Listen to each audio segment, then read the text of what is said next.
Bien, pues ya me presentaron de una forma muy bonita, mi amada esposa. Te agradezco mucho. Gracias por honrarme. Bueno, mi nombre es Jorge Vera. Trato de ser un siervo del Señor en todo lo que puedo, con todas mis fuerzas. Pero al final eso no es tan importante. Importante es lo que Dios quiere hacer a través de mí. Eso es lo importante. Que Él esté aquí. La palabra de Dios dice que donde está su espíritu hay libertad. Y eso es lo que deseamos, ¿verdad? Eso es lo que queremos todos, creo. Entonces, no sé si usted se ha dado cuenta, pero Dios está buscando adoradores en espíritu y en verdad. Y yo puedo ver personas aquí, rostros, y puedo saber, y lo creo con todo mi corazón, que usted puede ser una herramienta muy útil para el Señor. Usted no se lo imagina. Demasiado. Con el que usted se gana un alma para alguien, ya eso no tiene precio. Porque la palabra de Dios lo dice. ¿Cuánto el hombre dará por su alma?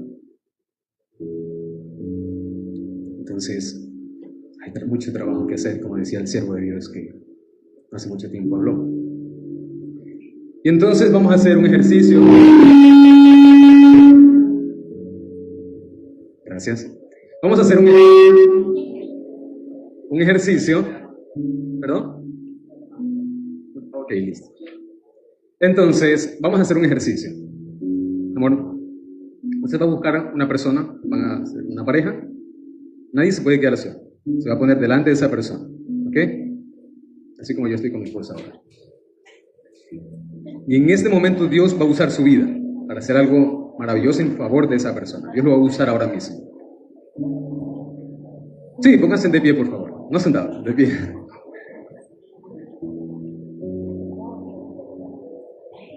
Muy bien. Vamos a avanzar porque el tiempo apremia y no tenemos mucho tiempo.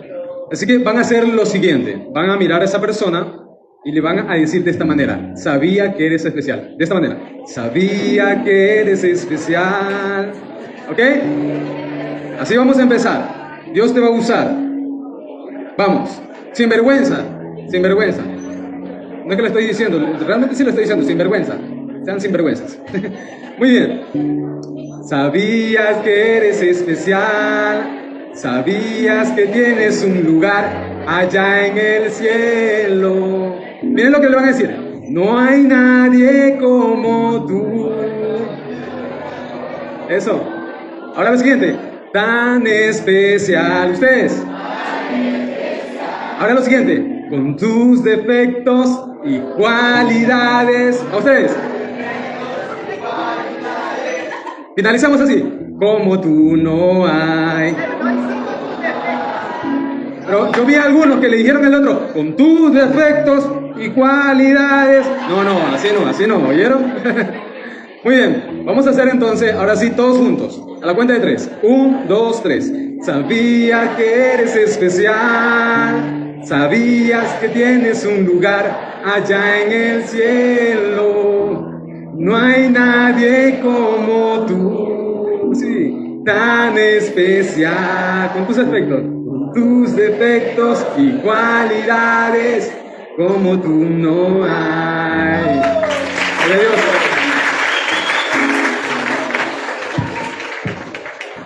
Dios lo acaba de usar ahora. ¿Cuántos se sintieron bien?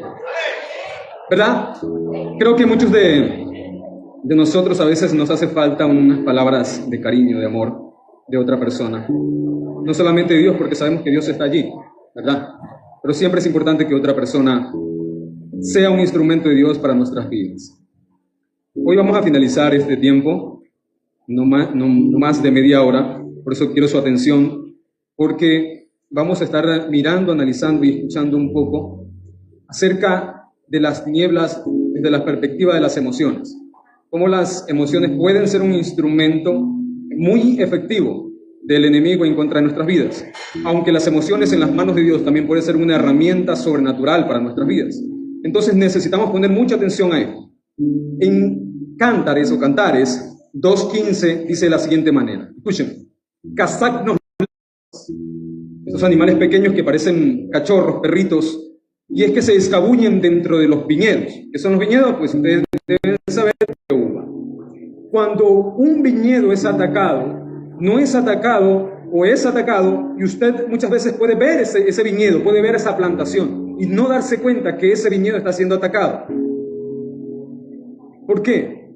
Porque ellas no destruyen la raíz del árbol, no destruyen las ramas del árbol, no destruyen las hojas, destruyen el fruto. O sea, Dios desea que nosotros demos frutos y el enemigo está preocupado porque usted no pueda producir frutos. Las emociones, cuando han venido desde nuestra niñez o de nuestro vientre, pueden ser una herramienta de Satanás para destruirnos, sin siquiera usted darse cuenta de que lo está destruyendo. Y eso es lo que ahorita voy a compartirle. No sé, yo creo que tiene ahí una hoja o un lápiz o un esfero para que usted pueda coger apuntes. Porque lo que le voy a decir ahora le va a ayudar y mucho, no solamente a usted, porque se lo voy a compartir para que también se lo comparta a otras personas y sepa qué es lo que está pasando dentro de las mentes de las personas. Entonces necesitamos descubrir cuáles son esas zorras. Y ahorita el Señor nos va a hablar, nos va a hacer entender. Esas zorras muchas veces pasan desapercibidos dentro de nosotros, lo cual nosotros necesitamos descubrirlas, detectarlas y anularlas. Y esa anulación de esas pequeñas zorras, o más bien esas zorras no han sido originadas de un momento a otro. Esas zorras están como usted y vienen de años acompañándolo a usted. Y usted también necesita deshacerse de esas zorras para que usted pueda realmente disfrutar la vida que Jesús promete que nosotros debemos tener. O aquí hay algo. O Jesús es mentiroso, la Biblia no está hablando la verdad, o realmente ¿qué está pasando aquí? Jesús dijo, yo he venido para que tengan vida y vida en abundancia. Pero ¿por qué algunos cristianos, algunos que amamos a Jesucristo, no podemos, muchas veces pasan los meses y pasan los años? Yo tengo ahorita 37 años. Desde que tuve el vientre de mi madre, ese registro emocional comenzó a llenarse con archivos de vivencias. Esas vivencias se convirtieron en emociones. Al final, esas emociones determinan lo que ahora yo soy. Si yo en mi niñez pasé una experiencia, una de las primeras experiencias que yo tuve con, por ejemplo, mi esposa, que ella le tiene terror a las cucarachas, ella muchas veces hace reacciones que ni siquiera ella misma las puede controlar. ¿A qué se debe eso? Eso se llama un registro emocional. Hubo un momento en su niñez o en su etapa de adolescencia, no sé, que tuvo un trauma con esa cucaracha y que ahora ese pensamiento, esa emoción pasa por un lugar donde ella no puede razonar, no puede reflexionar. A eso se lo conoce como huella psíquica, una huella que deja en su mente ese mal momento que usted vivió. Se lo ejemplifico de una manera. Cuando usted va al campo, usted puede ver que normalmente los campos no tienen el camino pavimentado, ¿verdad? Cuando nosotros vamos al campo hay caminos de tierra, pero cuando uno ya entra más adentro para el campo, hay caminos que tienen como sendero, ¿verdad? Eso es una huella, ¿verdad? Que ha dejado algo en ese lugar. Esa huella en ese lugar determina para dónde nosotros vamos. Pero esa huella que hay en ese lugar no se originó de un día, ¿verdad? Eso se fue originando con los días, con el pasar de los meses, porque todas las personas comenzaban a pasar por ahí, o algún vehículo comenzaba a pasar por ahí y dejó ya un sendero, una huella, ¿verdad? Si esa huella fuera hacia un pozo, pero yo quiero ir hacia la casa donde pertenece ese pozo, ¿qué tendría que hacer? Buscar ese sendero, pero si no existe ese sendero, si no existe esa huella que me guía a la casa, entonces ahí está un problema. A veces nosotros queremos hacer cosas para Dios, pero no podemos porque ya hay una huella que nos lleva a un pozo y no nos lleva a la casa del Padre. No nos lleva. Aunque nosotros querramos, no puede ser posible. Entonces, aquí hay algo que hay que hacer. Esa huella necesariamente necesita estar en un constante repetimiento o una repetición. El trabajo de esta persona no será fácil. Tendrá que pasar por ese vehículo constantemente hasta que realmente se forme una huella. Con nuestra mente pasa algo similar.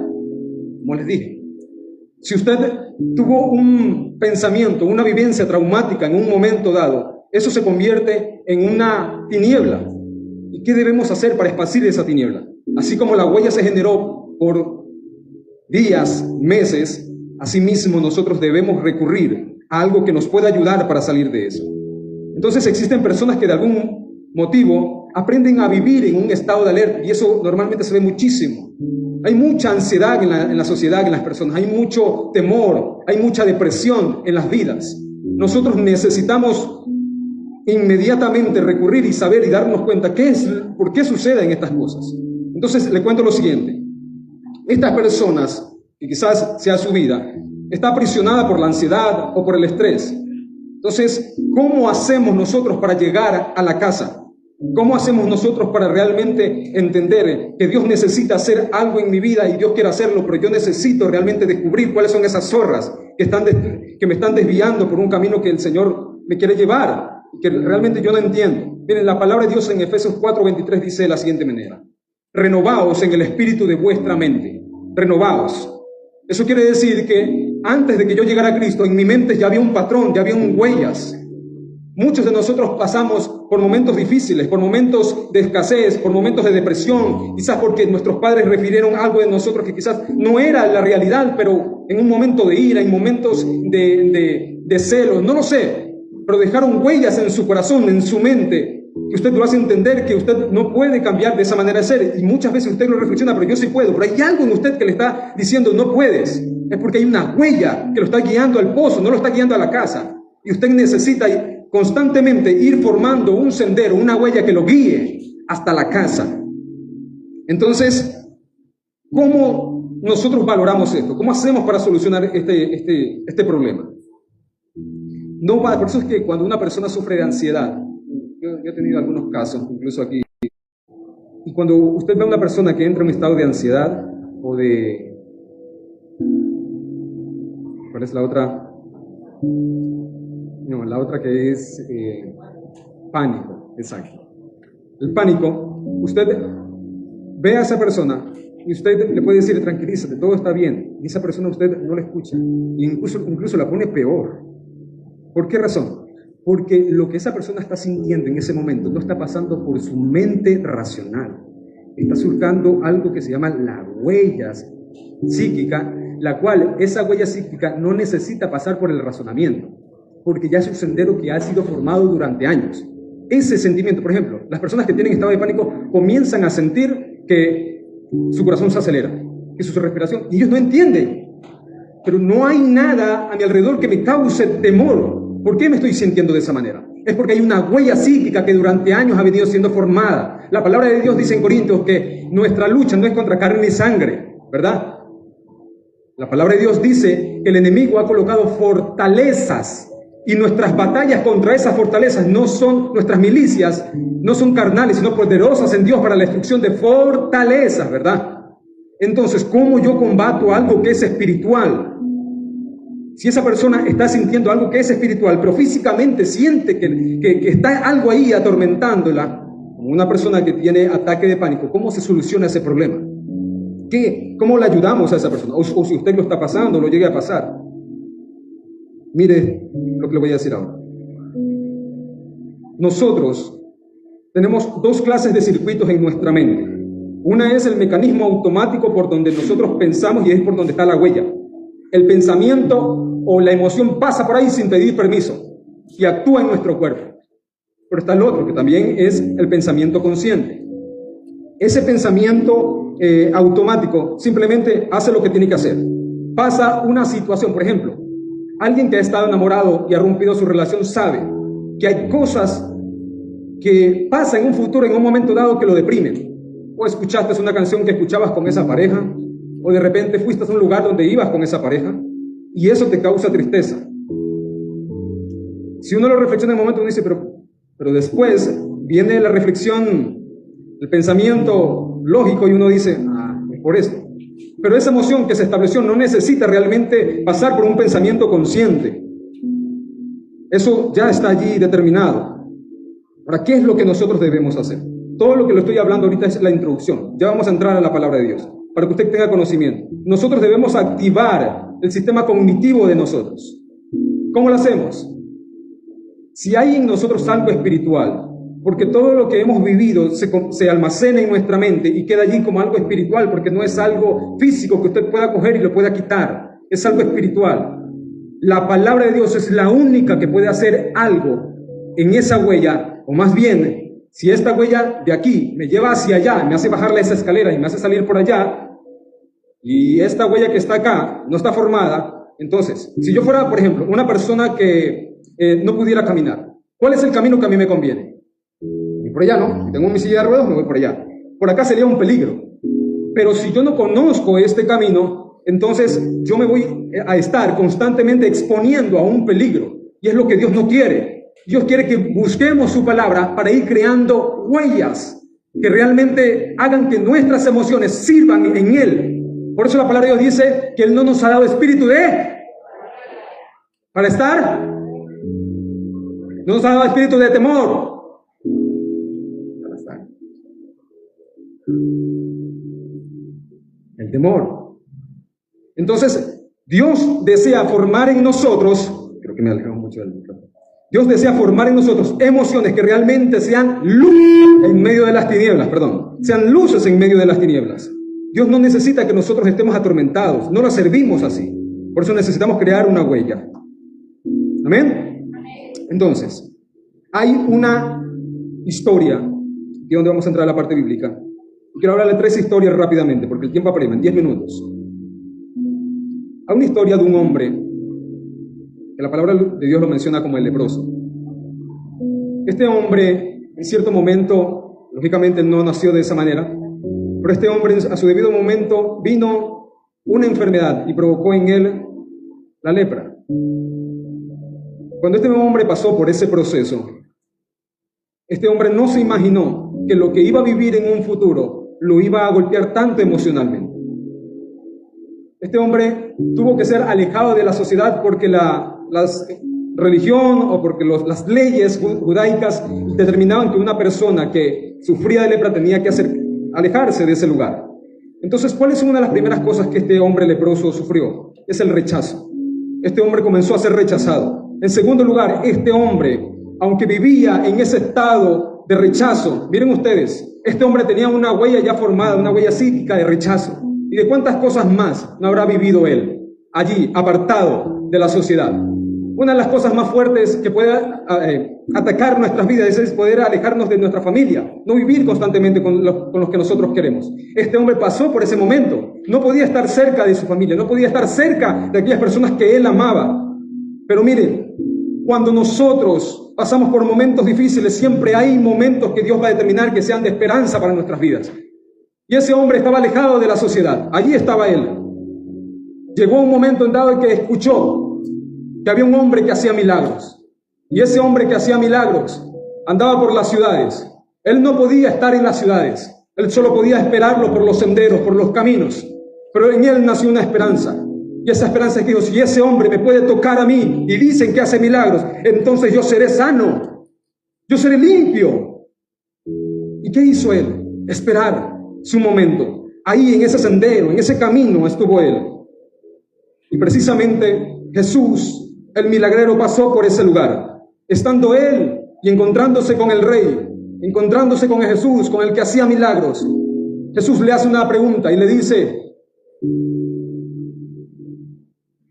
si quieres, puedes sanarme, Señor, le dice el leproso. ¿Y Jesús qué le dijo? Si quiero, le dijo Jesús. Ese hombre, en ese preciso momento, tenía delante de él aquel que iba a mejorar su estado. No solamente físico, porque la principal herida que él tenía no era que él tenía una enfermedad física, sino era el rechazo. Él no podía estar con otras personas. Tenía que estar aislado. Yo no sé cuántos de ustedes han pasado momentos de soledad, pero es horrible, son terribles esos momentos. Ese hombre vivió esos momentos. Cuando Jesús viene y rompe las estructuras religiosas de ese momento y lo toca, dice la palabra de Dios, y el hombre fue sano. Y Jesús le dijo a ese hombre: mira, solo ve y preséntate ante el sacerdote. ¿Por qué razón? Porque el sistema religioso nunca va a poder entender lo que Dios quiere hacer en su vida. Dios desea que usted no lo busque a Él a través de ser evangélico, ser católico, testigo de Jehová. Dios desea que usted lo busque a través de una relación personal con Él, que pueda recibir un toque, porque Él sí quiere dárselo. Amén. Alguien tiene que alabar a Dios en este lugar. Entonces el leproso nos mostró que las mayores heridas no están precisamente en el cuerpo físico, sino en las internas, en las que deja huellas en la parte interior de nosotros, ahí en el alma. Quizás nosotros pensamos, bueno, ese hombre era un hombre que estaba alejado de Dios y quiso reconciliarse. Sí, pero también le pasa a estas situaciones a aquellos que buscan de Dios, que aman a Dios, aquellos que le sirven a Dios. Pueden pasar por este tipo de situaciones donde sus emociones les impiden avanzar, porque quizás en su infancia le dijeron no puedes hacerlo, y te lo dijeron tantas veces que se formó una huella, y ahorita intentas prosperar, intenta avanzar. Miren, en ustedes hay muchos sueños de Dios que quieren cumplirse, pero muchas veces esas huellas han sido las culpables de no querer avanzar, de no poder avanzar en lo que Dios quiere hacer en su vida. Entonces, una de esas personas que le servía y amaba a Dios profundamente era David. El dolor emocional en David pudo convertirse en una herramienta para destruirlo a él. Y aquí no estamos hablando de la capacidad intelectual o de la capacidad física. El pastor Arturo no hace algún momento mencionaba acerca de David y los valientes de él y cómo los capacitó. Pero hubo un momento en que ese mismo hombre que levantó a 400, que le decían el dulce cantor de Israel, era precisamente el que estaba metido en el pozo, que luego cenagoso mencionaba él. ¿Cómo podía salir él de allí? Si él era supuestamente el líder, ¿quién lo podía ayudar a él? Él exclamó en cierto momento, ¿por qué te abates, oh alma mía, y te turbas dentro de mí? Espera en Dios. Espera en Dios. Espera. Hay tres cositas que aquí destacamos de esto. David reconoció su abatimiento. La huella que está en usted necesita, mire. Si nosotros no confiáramos en un Dios que es sobrenatural, entonces usted no tiene nada que hacer aquí. Usted debe confiar que hay un Dios sobrenatural, que ve lo profundo de usted y recordarle cuáles son esas huellas que usted tiene que le impiden avanzar. Usted no necesita reflexionarlas y comenzar a recordar, porque eso no está por allí. Esas huellas pasan por un sistema automático, se reflejan en usted. No sé cuántos de ustedes, eso pasa en mí y todavía sigo trabajando. Hay muchas cosas que nosotros queremos hacer con mi esposa. Y siempre viene un pensamiento a mí. Uy, ¿será que se puede? Ay. Y hay algo allí dentro que me dice, creo que no se va a poder. O le creo a la palabra de Dios, o le creo a lo que hay en mí. A la palabra de Dios. ¿Cómo se soluciona eso? Memorizando la palabra de Dios, sus promesas. Ellas tienen que estar constantemente en mi mente, recordándolas, leyéndolas. Tienen que estar allí hasta que se forme un camino, una huella que me guíe a la casa, que me haga vivir la vida constantemente creyendo. Porque no es, usted puede decir, amén, gloria a Dios, yo creo. Pero hay algo en usted que automáticamente le dice, no creo. Y eso es lo que lo domina. ¿Por qué? Porque eso pasa automáticamente, usted no lo reflexiona. Usted no está pensando, usted puede estar cognitivamente o conscientemente diciendo, sí puedo. Pero hay una huella que le está diciendo no. ¿Y cómo eliminamos esa huella? Ya lo estoy diciendo, constantemente tiene que estar allí. Y una de esas cosas es que David reconoció, nosotros necesitamos reconocer, pero en el espíritu, en la intimidad con el Señor, que Él escarbe hasta lo más profundo de nosotros y pueda sacar toda esa suciedad que muchos de nosotros en nuestra infancia vivimos y necesitamos librarnos de eso.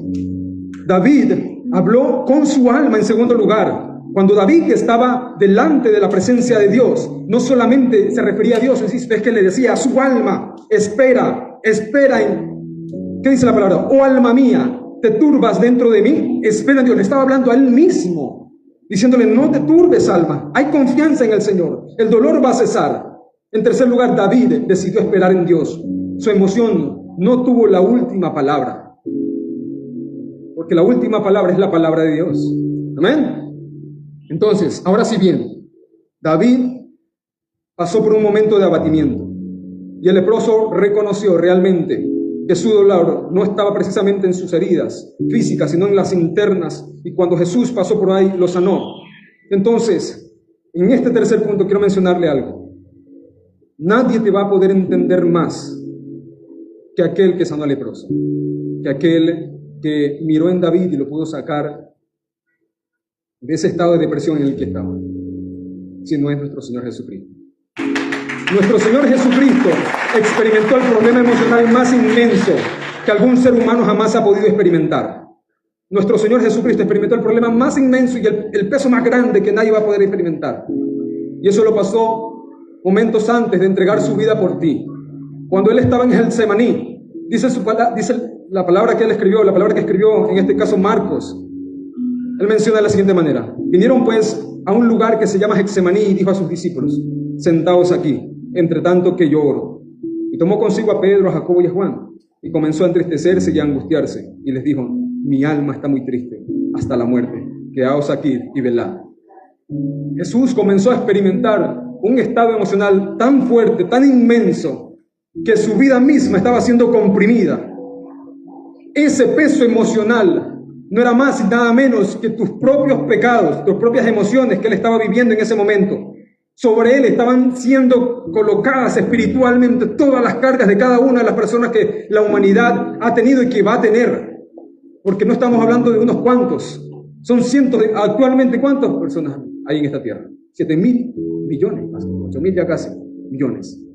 Por todos esos murió Jesús. Estando en ese estado, Jesús, siendo el ser limpio, siendo el ser puro, el que no había pecado, decidió ponerse en ese lugar por nosotros. Y entonces, en ese lugar, en el Getsemaní, cuando él estaba orando al Señor, porque él no precisamente dijo: bueno, aquí estoy, Señor, vamos a hacerle con toda. No, él sintió temor en ese momento, sintió angustia, sintió pánico, para un estado muy profundo, porque la palabra de Dios menciona que cuando él estaba ahí en oración y él estaba orando diciendo: Padre, si quieres pasa de mí esta copa, dice que comenzaba a sudar y sus vasos sanguíneos comenzaron a romperse de tal manera que se mezclaban con su sudor. Por eso la palabra de Dios menciona que su sudor eran como grandes gotas de sangre, porque era tanta la presión que él sentía allí. Ahora, él tenía una idea clara. Él sabía para qué estaba en esta tierra. Lo único que te puede motivar a buscar de Dios es que tengas un propósito en Dios. Porque usted puede hacerse sus planes, usted puede hacerse las ideas que usted quiera, levantar una empresa y formar una empresa, y Dios puede bendecirlo. Pero si usted no cumple el propósito de Dios en esta tierra, usted es un fracasado, déjeme decirle, sin ofenderle. Pero si se ofenden, ya está. Necesitamos alcanzar el éxito en Dios, y Jesús sabía para qué estaba en esta tierra. No en vano la palabra de Dios: yo soy el Cordero de Dios, el que quita el pecado del mundo. Él sabía cuál era su finalidad, y era morir despedazado en esa cruz. Él sabía para qué vino a esta tierra, y era poner su vida, que sus manos sean traspasadas, sus pies, su costado sea lacerado, todo vuelto nada a nuestro Señor Jesús. Porque nosotros vemos películas, ¿verdad? Y vemos: wow, cómo se ve, impresionante. Pero una de las cosas que nos muestran ahí es que el Señor Jesús ahí en esa cruz estaba totalmente desnudo. Porque yo creo que ningún actor se atrevería a ponerse desnudo. Pero él lo crucificaron así, crucificaron así, ¿verdad? Totalmente desnudo, llevando tu vergüenza allí. Pero eso no fue un impedimento para no alcanzar su propósito. Él tenía una opresión tan grande en su ser, él tenía un peso tan grande en su ser que tú nunca lo vas a poder experimentar. La única manera que él pudo hacer para encontrar una solución a esa carga tan inmensa y tan grande fue algo tan pequeño que está resumido en una palabra: oración. Oración. 3 veces lo hizo. Y en muchas ocasiones volvía donde sus discípulos, y ¿qué les encontraba? Dormidos. ¿Y qué les decía? ¿O qué les dijo? Oren para que no entren en tentación. Y a la primera que se le presentó a Pedro le voló la oreja al guardia. ¿Qué tuvo que hacer el Señor Jesús? Se la pegó. ¿Qué lo reprendió a Pedro? No, Pedro, así no es, ¿verdad? Porque Jesús sabía cuál era su propósito. Pero la respuesta de Jesús para esa angustia fue la oración en ese momento. La oración, orar al Padre, buscar del Padre. Cuando Jesús logró sumergirse en el Espíritu, en la oración, en la palabra que Él mismo era, entonces allí, precisamente entonces, pero si Jesús estuviera en el Espíritu, en el principio, cuando comenzó a ser afligido, desde el principio Él ya hubiera buscado la solución, pero Él tuvo que orar varias veces. ¿Por qué razón varias veces?